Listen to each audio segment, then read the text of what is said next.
Hello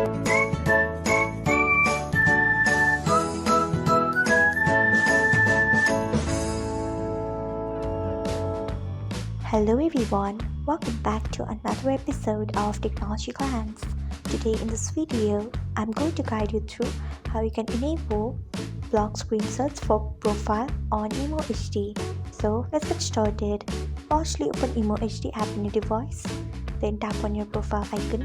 Next tap on security and privacy. Then scroll until you find profile privacy. Next tap on it. After that, you can see the option of block screenshot for profile. Tap on it, then turn on it by tapping on it.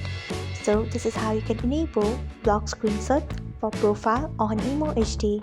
Thanks for watching. If you found this guide helpful, we would love it if you hit the thumbs up button below. We upload great new tech tutorials like this one every day, so do not forget to subscribe to our channel and hit the bell icon so that you'll never miss another update.